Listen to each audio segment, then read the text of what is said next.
and welcome to Meet Your Alderman, the podcast that aims to inform Chicago residents about the people who represent them. I'm Sarah Scott, proud that I finally went to the Shed Aquarium in the depths of February. And I'm Eric Eber, wondering if City Council will take up my offer to convert Soldier Field into one giant brewery and cannabis dispensary.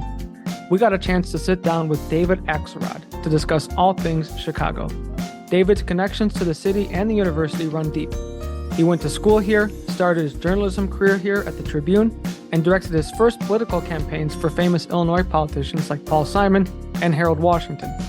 But he's perhaps most famous for his time with Barack Obama, another resident that Chicago is proud to claim.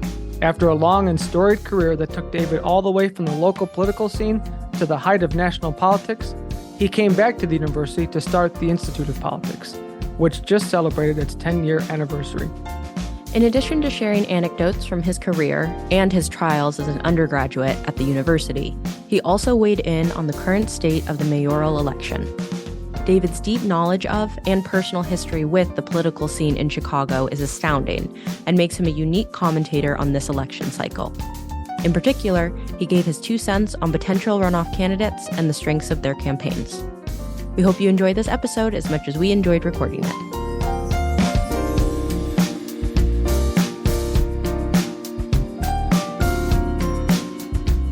David Axelrod, thank you very much for taking the time to actually sit down and talk with us. This is not going to surprise anyone, but you are not an alderman. However, you are someone who is deeply entrenched in the Chicago political scene, and we're so grateful that you take the time. And I think, speaking at least for myself, I know I take a lot of style points from, the X-Files. Yeah, well, I applaud you for doing this, and always proud of you Harris students. So it's great to be here. So to start, we just wanted to cover a little bit of background, kind of early career for you. You're actually the second guest on our show who was born in another major U.S. city and actually ended up kind of making their career out of Chicago politics. Joe Ferguson was the other one. He's from Boston. And we were curious what beyond UChicago really kept you coming back to the city and wanting to stay here long term. Well, I came from New York in part because I was so fascinated by Chicago politics. I was a kid who was freakishly interested in politics even at an early age, and news. At that time, Chicago itself was 4 years past this cataclysmic Democratic convention in 1968, which, anti-war demonstrators clashing with the Chicago police. And it was sort of a watershed event in a very traumatic year for the country. It also was the home of the last of the big city political machines. And Hyde Park itself was the sort of, it was kind of the hub of independent politics and a growing Black independent political movement. So for all those reasons, I thought, wow, this would be an interesting place to be. And then I got to the university, which at that time, I couldn't find anybody who wanted to have a conversation about anything that happened after the year 1800. So I became a reporter. I satisfied my interest in politics by writing about it. And I got a column at the Hyde Park Herald, writing a political column. And that led to an internship at the Chicago Tribune. And at the end of that summer, after I graduated, I got hired as a reporter. So that kept me in Chicago. And one other thing kept me in Chicago.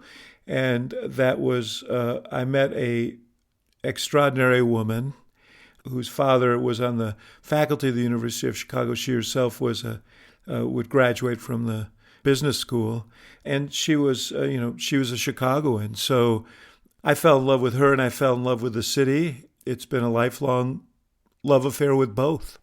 Awesome. Well, yeah, I mean, I'm glad that Chicago can claim you. Am I correct in saying that you pretty much started as a journalist right after graduation? 2 days. Yeah, 2 days. Just immediately. So for someone who just jumped right into that kind of career, who did you look up to for inspiration? Who are the people that you look to kind of guide you in how you pursued your journalistic career? First of all, I read voraciously, and I read, journalists like Mike Royko, who was a legendary columnist in Chicago, but I read others as well, investigative reporters. And, I would audaciously, even when I was a kid reporter at the Hyde Park Herald, I would call, people like Chuck Neubauer, who was a Pulitzer Prize winning investigative reporter at the Tribune, to ask for guidance. When I went to the newspaper, the editor, I had wonderful, wonderful editors and colleagues who embraced me. I mean, I was just a kid, and my dad had died earlier when I was 19. I was somewhat estranged from my mom, and these people became my mentors, my family, really. I always say I attended the University of Chicago and was educated at the Chicago Tribune. And I was there at a particularly portentous time for the city. I saw the first the first female mayor, Jane Byrne, topple the Democratic machine. I saw the first black mayor, Harold Washington, topple Byrne, who ran as a reformer and ended up as sort of a parody of a machine mayor. I saw, the council wars that erupted. It was an incredible story with vivid characters. I mean, you can't make up some of the people that I covered. They were colorful. Some of them were corrupt, but in fairness to them, they were very straightforward about their corruption. They did not try to hide it. It was part of the fabric of Chicago politics at that time, but it made for very colorful journalism and, frankly, very ripe investigative reporting as well. And I remember, there's the Jane Byrne documentary that showed you asking her questions, and I think she gave it back to you. Eventually, she got kind of fed up with, but that kind of just goes tried to throw me out of City Hall. She said she was going to ban me from City Hall, and actually put one of my colleagues they moved his desk into the elevator, I think. I mean, it was like crazy stuff. All that disarray, the council wars, right? Jane Byrne going on the ascent and also on the descent.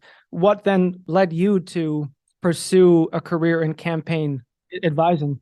Yeah, it's an interesting story. I was covering Gary Hart, who was a senator from Colorado, who was the insurgent running in that campaign for the Democratic nomination for president. He was running against Walter Mondale. I'm with Hart. He wins the New Hampshire primaries, a stunning upset to people who weren't paying attention. And I stayed up all night writing a piece about how this guy who was the quintessential liberal was going to now go down south and try and win primaries in a very conservative environment. And he had a very well-conceived strategy. I won't go into all the ins and outs of it, but it was fascinating. And it turned out to be valid. I mean, he ended up, making a real indent and could well have won the nomination, made some missteps later. But anyway, I wrote this piece, and when I got back from the road, and so I got a tear sheet, and I saw the piece, and they had taken all my quotes and the quotes from the guy who was covering Mondale, and they basically turned it into a mashup. And I went to the editor, and I said, hey, we got wire services who can do this for you. You can just give you a few quotes from the candidates, and the guy said, we just didn't have the news hoe. We didn't have the room for two stories, so we did one. And then at that moment, I said, I don't want to do journalism in a way that is less than I was trained to do. And Paul Simon, who was a congressman running for the U.S. Senate, a guy I really admired, asked me to become his communications director. And I thought, well, this would be interesting. And it would be interesting to see politics from the other side. And so I took that leap. But, it was the right decision for me. Yeah, Sarah, go ahead. Well, I was just curious, kind of switching into local politics, right? So you did a lot of campaigns, you kind of bore witness to a lot of different mayors and different politicians in Chicago. Yeah, worked for a bunch of them. So a lot of people do say that all politics is local politics, and was curious if you agree with this, if that's really been your experience. When I crossed over, I think for a long time, I was the most prominent consultant in urban races, in local races. And I loved it because I think local government is the most vital, in many ways, layer of government, because that's the place where the rubber hits the road. When you have problems that affect the quality of your life, you don't pick up your phone and call your state legislator or your congressman, or the governor. You call your alderman. I mean, the things that are in your lives every day often are the things that are most touched on by local government. And look at Chicago, and it's sort of such a diverse community, and and everyone living together. But one thing that struck me right away about Chicago that was different from New York, in my view, was that it was a big city with a small town sensibility. It was a big city where people really took great pride in the city and related to each other as Chicagoans. And in Chicago, most people can tell you what ward they're from. Many can tell you who their alderman is. There is a sense of community here that I think is unusual for a city this size. Digging into that a little bit more, you've kind of talked about this a little bit already, but I don't think it'd be any surprise to say that Chicago has a not the best public image. National perceptions about Chicago generally are pretty negative. So I'm curious, what do you think that outsiders maybe get wrong, but maybe also get right about Chicago politics? Yes, I think national perceptions of Chicago politics are negative. I think that people, Chicago's a beautiful city, and people like to come to Chicago, and, we have this incomparable lakefront, and we have all of these attractions. So, yeah, I think people like Chicago, but people, we have been so defined for almost a century by corruption. It has become, in some ways a caricature, but we're still not through it. I mean, it has been a good bet over the years I've been in Chicago that some number of aldermen would end their term in the city council and begin their term in a penitentiary somewhere. That has been the sad history. So I do think that has attached itself to Chicago. And then, we've had a persistent problem with gangs and violence, and that has attached itself somewhat to the city. Both of those are, valid concerns and ones that we need to work at, but they don't obviate the great strengths of the city as well.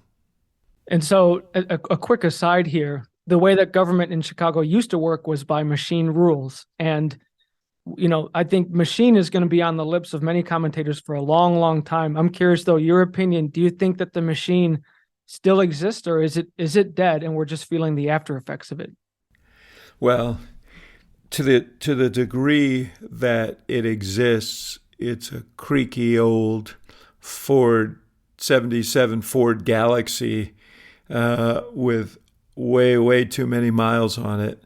There are different pockets. I mean, there's, political patronage, which has largely been proscribed by court decree, still exists to some degree. And, office holders still can bestow favors. They have a certain number of political jobs that are open to them. There's still ways in which people in public office can leverage political power and command loyalty. But the notion of a centralized political machine has been disappearing since the 70s. And I should point out, because I think it's important for your listeners, the South Side of Chicago was really the place, I mentioned this earlier, that was the impetus for a lot of this change. Mayor Daley had a titanic battle with one of his former acolytes, Ralph Metcalf, who was an alderman and then became a congressman in the late 70s. He was, by the way, an Olympian who ran with Jesse Owens in the 1936 Olympics and was considered a hero. I digress. But in the 70s, Metcalf, who had been a loyal supporter of Daley's, was incensed because one of his close friends, who was a doctor named Dr. Odom, was stopped in his car, I believe, and then beaten by Chicago police. And this got Metcalf focused on excessive force by the police, particularly in the black community. And he started pressing for a civilian review board. This got him at crossways with Daley. And Metcalf then endorsed Daley's reform opponent in 1975. And Daley tried to purge Metcalf from Congress in 76. Metcalf won that race 3-1. And that was a very strong message that the black community, which was once the most reliable cog in the Democratic machine, was now breaking free. And, it culminated in 1983 with the election of Harold Washington as mayor. But the machine is more a thing that we should put in the Field Museum for people to recall than it is a real strong factor. I mean, one other point on this: there are still places where having the endorsement of the regular Democratic organization can be really helpful, and it's generally in less visible offices. Judgeships, minor judgeships. The Water Reclamation District. I don't know is it still called that? I think it's called something else now. There are offices where people really don't know very much, and if they get a thing saying, well, he's the candidate or she's the candidate of the Democratic Party, so there's still some weight in that. But when it comes to major offices, it really doesn't have the smack that it had. Right. Yeah. From your time working with, a lot of politicians, I'm curious what you think about City Hall's general relationship with the mayor, so aldermen and the mayor, and how you think that relationship has evolved over your tenure. It's such an interesting question because Chicago's government is actually designed to be a weak mayor, strong council system. And there have been periods in our history where that has been the case. We had in the 1950s, we had, what people called the gray wolves. They were voracious, often corrupt group of aldermen, and we had a very weak mayor at that time who got rolled. And the same was true in the late 80s, where we had a weak mayor, and after Harold Washington died, and a city council that was running wild. But generally, because we had a succession of mayors, Richard J. Daley being one of perhaps the most prominent, who understood how to use the tools of government and the tools of politics to corral the aldermen and make them beholden to the mayor. Mayors have had tremendous amount of control, but that wasn't because it was codified. That was because of the political ingenuity and the nature of politics in our town. And forgive me for going on, but back in, there was one of the early debates I remember when I was in Chicago was over Mayor Daley's idea to build a crosstown expressway that would cut diagonally from downtown sort of through the north and northwest sides. And it would have required the demolition of many, many homes on the northwest side. This became hugely controversial. And I remember an alderman, his name was George Hagopian, voting no on the crosstown expressway, and simultaneously offering his resignation to the mayor because he had to vote against one of the mayor's top priorities. He was in tears when he cast the vote because he was torn between his fealty to the mayor and his fealty to the community. But, mayors have been tremendously powerful in this city. And, that may be beginning to change. I mean, Mayor Lightfoot has had a decent amount of control over the city council, but it's a little less malleable than past councils have been. And half the city council will be new members, and many of them will be independent of any sort of citywide political organization. I mean, the dissolution, the sort of disintegration of the Chicago Democratic machine has slowly led to a more independent city council, and I suspect that that's going to be much more so after April. Yeah, and that's a really good segue. What do you make of this aldermanic exodus? I think that's the term we're all using, is aldermanic exodus, where we're going to have almost half of city council aldermen are going to be new. Do you think that is a sign of these changes that you've been talking about, or do you think that there's something at play here with the relationship that these aldermen have specifically had with this current mayor? Yeah, I mean, I think it's a combination of things. Clearly, some have left because they had difficult relationships with the mayor. And one of her political problems is her relationships generally with other politicians. She tends to favor the clenched fist over the outstretched hand. Politics requires nuance and understanding of when to extend each. She hasn't quite gotten the balance right, and she's paid a political price for it. But it's also made it more difficult for members of the city council who are accustomed to a different kind of relationship with mayors. Some are leaving. Ed Burke, the dean of the city council, leaving because he's under indictment. Some have left for reasons of scandal, and some may be leaving just because it's a freaking hard job, and maybe harder now because there is less of an ability to go to the city and go to the mayor and get things done. The result of it is going to be positive and negative.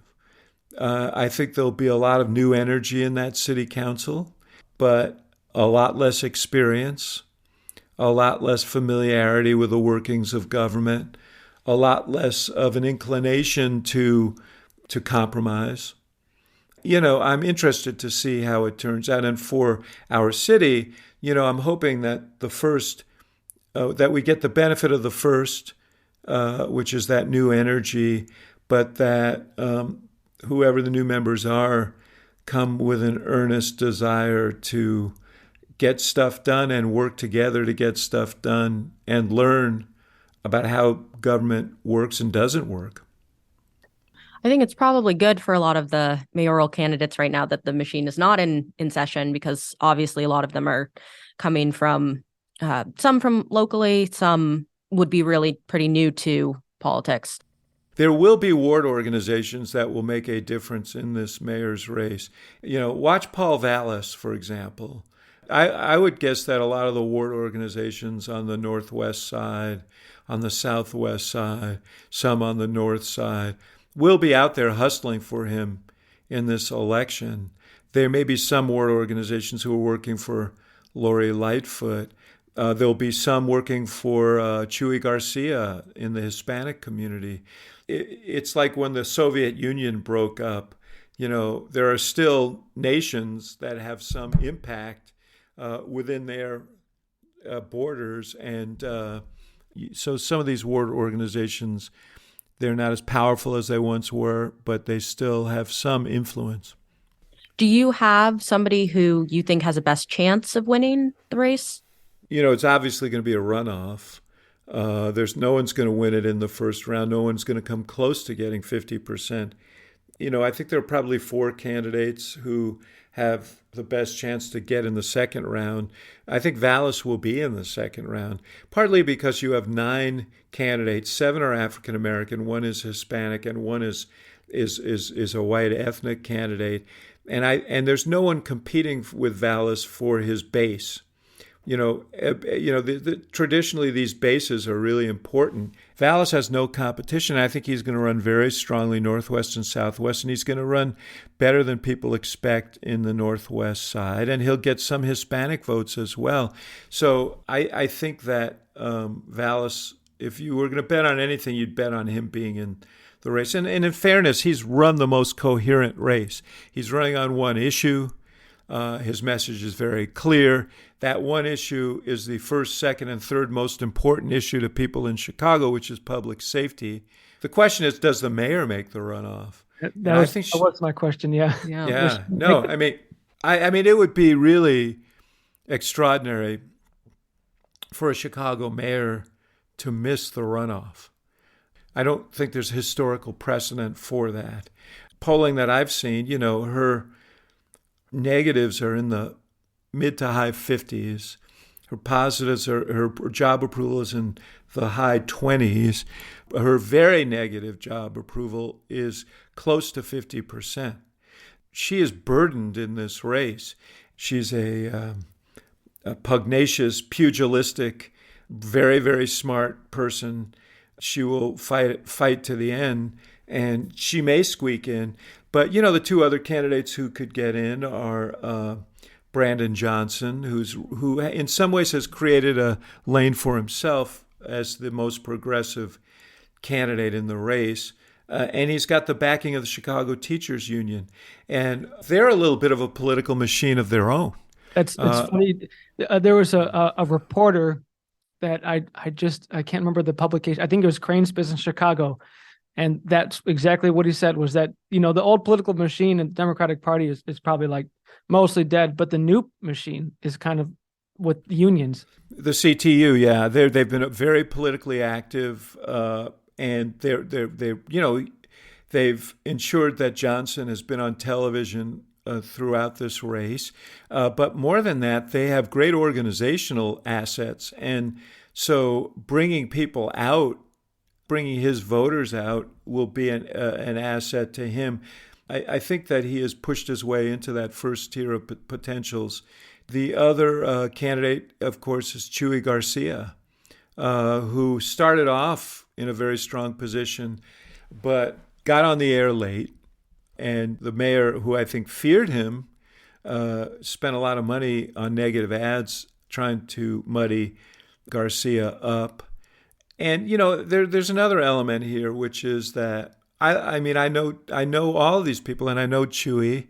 I remember when he got elected alderman, he defeated a machine candidate and he and Luis Gutierrez won special elections in 1986 and gave Harold Washington control of the city council for the first time. So he was very much a candidate of the left, a candidate of reform. But he's got a job now as congressman, a job he likes. This is kind of a free shot for him, because the worst that can happen to him is that he goes back to Congress for the rest of his career.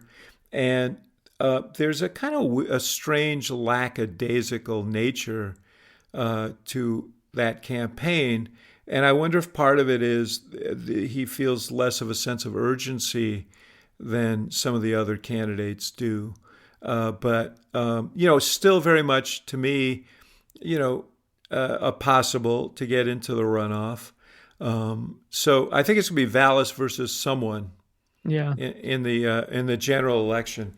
A matter of who that someone is. Yeah. I mean, each race would be interesting. If Johnson gets in, who's as the most progressive candidate, has taken a different position than most of the others about whether we need more police, for example, who wants, I think he's talked city income tax, I'm not sure, but he's talked certainly progressive taxation and large investment in the South and West sides. He is as clear in his politics as Vallis has been about his monomaniacal focus on public safety. That would be quite a clash of opposites if he's the nominee. Absolutely. You had mentioned earlier how you came back to launch the IOP, which just celebrated 10 years. So yes. Are in order. Thank you. I'm really proud of the IOP. The question that I want to start off here is that I imagine that I don't want to insult you in any way, but I don't think that people know you necessarily as an academic or as an economist. That is not an insult at all. In fact, I chuckle all the time, because I was so focused on my journalism. I didn't get as much out of and didn't focus as much as I should have on my studies when I was a student. In fact, I often tell this story. I carefully chose my courses, and I chose one on African civilization because it only included it required one paper at the end, and I thought, well, this is economical. So I wrote the paper, I handed the paper in, I finished all my courses. The registrar, who was like a candidate out of Dickens, had told me at the beginning of the quarter that there was no way I was going to graduate with my class. But I had this internship at the Chicago Tribune, and I was taking that internship, and I really didn't have the resources to to stay anyway. But so it gets to the final day, and I get the grade from African Civ. No, I didn't get a grade. He asked me to come see him, and the professor pushes the paper across the table, and he says, "I'm giving you an F." And I said, "An F?" I said, I don't think I've ever gotten a D, but I mean, I would take one because I'm just trying to get out, okay? But why an F? And he said, "Mr. Axelrod, nobody who attended my class on a regular basis could have written this paper, and so I'm assuming you plagiarized it." Oh. And I'm like, So he meant your paper paper was so good that there was no way you could. No. He meant my paper was so off topic. And that's what he said. He said, "No, this paper's just completely off topic." And I said, "Well, Professor, if you're asking me whether I was a regular attendee, that's like a different question, okay? But if you're asking me if this was my own work, it absolutely is my own work." And I said to him, "And I have to get out of here, okay? I can't fail this class because I've got this internship at the Chicago Tribune. That is going to be my career." And so he grudgingly took the paper and changed it to a D and gave it back to me. And I took it to the registrar, by the way, and he kind of snarled, and then he lightened up and said, "Wait a second, you haven't passed your freshman swimming test. And if you don't pass your freshman swimming test by 3, you won't graduate with your class." So I run over to the gym. I find a coach to give me the test. I say, "If I start drowning, just let me go," because I wasn't a great swimmer. He said, "Because I do not want to tell my friends and family that I didn't graduate because I failed the freshman swimming test." So right under the wire, I pass the test. He picks up the phone. He calls the registrar's office. I graduate. Sorry, talk about a digression, but too good a story not to share. No, it's a great story, and it highlights you're just a kind of a different personality than the typical U Chicago faculty and staff. And I imagine that if the IOP was started by someone of that ilk, it might be called the Institute for the Study of Political Economy, right? Or the Institute for the Study of Political Science and Econometrics is something bland, but you just went with the more simple Institute of Politics. Well, let me just say this. I was really interested in bringing to the campus something that I wished had been there when I was there. I was not looking to bring another academic program. There are so many great academic programs at the university and so many brilliant scholars. That's not me, and that's not what I was looking to bring. What I wanted to bring was a place where students could interact with practitioners in the public square, could get a much more experiential perspective on politics and governing and journalism and all the things that happen in the public square. Goldman and all the other firms that compete for you brilliant young people get more than their share. We need a few of you to go to lean into the public square, to public service in whatever fashion you want to pursue it, whether it's as policymakers or diplomats or at NGOs or as journalists or yes, running for public office or being campaign strategists or whatever. Our democracy needs that. Our country needs that. I want to give young people, first of all, this grounding to be good citizens. And secondly, I want to encourage those who had an inclination to pursue that leadership. And just one other thing, Eric, I did not know whether the university would be receptive to something like that because it is a very scholarly place. And I sat down with Bob Zimmer, now chancellor, but then the president of the university. The first thing I said to him was, "Bob, as you know, I attended the college at the university, and I hated it because all I heard about was the life of the mind, and I was interested in the life of the world, and there was no place for me to go." He listened patiently, and at the end of it, he said, "That's why we need the Institute of Politics." And he could not have been more supportive. The university could not have been more supportive. And I'd like to think that we've brought something to the university that was missing and that has added to the life of students on campus. And, I was proud when we celebrated the 10th anniversary and alums came back to talk about what they're doing. It just blew me away. I was in tears because when people ask me, well, how will you judge whether the IOP is successful? What are the metrics? You guys are from Harris, so you're into metrics. What are the metrics you're going to use?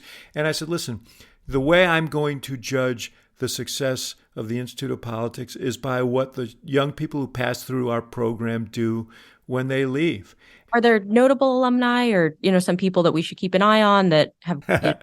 Well, I could go on forever, but there were 5 who appeared at the IOP 10th anniversary celebration. One of them, Aaron Simpson, who started the tech team, I think it may be called something else now at the IOP, to help small social service agencies and community groups and social justice groups up their game in terms of technology. She then went on to become one of the world's great thinkers on disinformation. She works at CAP now, but she testified before the European Union when they were framing their regulations. So we've got young people who we had a young woman who was a leader in the IOP, started something called a Justice Text that has now gone national. And what that is a program that allows that will quickly analyze body cam footage and other evidence so that public defenders can have the ability to compete with prosecutors' offices that are much greater staffed and have a greater ability to do that work. That's now being used at public defenders' offices around the country. All this started at the IOP. Another pair of students started something called Ballot Ready, which is now national. You can type in your address and you will see the ballot that you will have when you come to the polling place, but with information about all the candidates and the issues so that you can cast informed votes. That began at the IOP. And then we had, this is the last one, but we had a young man, Adam Zabner, his name is, came to study science and thought he was going to be a scientist. He was part of the Iowa project when we'd send students to Iowa and they would work in campaigns of their choice and we'd have programs there and stuff during the presidential race. He happened to be from Iowa and he was so energized by that he started getting into political organizing. And when he graduated, he came to me and he said, I don't think I'm going to graduate school. I think I'm going to go back and run for the state legislature. And he did, and he's now one of the youngest state legislators in the history of Iowa. I was so worried that I was going to get an angry call from his parents, by the way. But, the most touching thing was the night he won that primary, his father sent me a picture of him and a woman we hooked him up with who was a veteran political hand in Iowa. And his father said, thank you for making this possible. And I was, again, in tears when I got that. So I've got so many. Sophia Gross, she ended up connected to Snapchat through the IOP, ended up running their sort of governmental outreach programs and ran their voter registration drive and everything else. Then she enlisted in the Naval Reserves. She's, I think, in Bahrain or someplace now. She's a fellow at the McCain Institute, National Security Fellow. I could go on and on, you guys. I am so, so proud of the young people who've come through that program and have gone out. And not everybody does that. Some people do go to Goldman and do other things. But I think all of them maybe are a little bit more engaged and informed citizens because of the interactions they've had at the IOP. Yeah, I've met incredible people at the IOP, and I know that the influence of that institution can be felt far and wide. So, final thing before we let you go, we have one last question in which it's a food question that you can't use mayonnaise as the answer. Oh, wow. Well, that's generally my answer to every food question, but go ahead. So what is your favorite place to get non-deep dish pizza in the city? Pizza, but not deep dish pizza. But specifically not deep dish. So But you're saying it has to be pizza. Oh, wow. That's a hard one because, I mean, let me just say this. I'm from New York, okay? I had a slice and a Coke every day when I was a teenager. That was my lunch every single day. I loved New York pizza. I loved that you fold it and eat it that way. I love watching the oil drop off of it. But when I'm in Chicago, I would say Lou Malnati. I would say they're deep. I would say their flat pizzas are probably the best. But you know, if you don't want deep dish pizza, go to New York and get really great New York pizza. Thank you, David. Yeah, literally, I moved here from New York. I'm from the East Coast. I do not understand deep dish at all. This is perfect answer. But yeah, no, and I love this answer too because the whole goal of asking that question is to kind of highlight that there's more than deep dish in Chicago. But I love the fact that a New Yorker can appreciate deep dish. Yeah, but I've been here 50 years. I mean, the reason I appreciate it is because when I started eating it, like Giordano's, like I said, was exotic. It was, it's just different. It was like nothing we ever, but I'm not sure that deep dish pizza is really pizza. I mean, it literally is pizza pie, okay? It's like a cheese pie. So, I love it, but I'm sitting here at my place in Arizona right now, and I have a whole bunch of frozen Lou Malnati's deep dish pizzas in my refrigerator. So every once in a while I feel the urge and I try and limit it, okay? I did have some last night, I admit, but anyway, you guys, it's a pleasure to be with you. I'm so glad you're doing this podcast, and I hope you have a great listenership for those, because it's important for people to understand the folks they're voting for and on. Thank you so much, David. We really appreciate your time. Okay, great to be with you. Good luck to you both. Bye. Bye.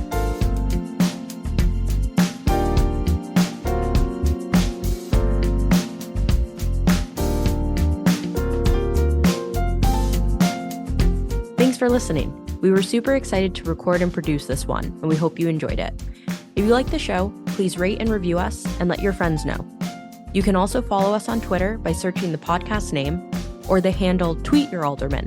That's your spelled U-R. This episode was produced, recorded, and edited by myself and Sarah Scott. Graphic design was done by Olivia DePriel. And as always, shout out to the University of Chicago Public Policy Podcast Group. That's all for now. We'll see you next time.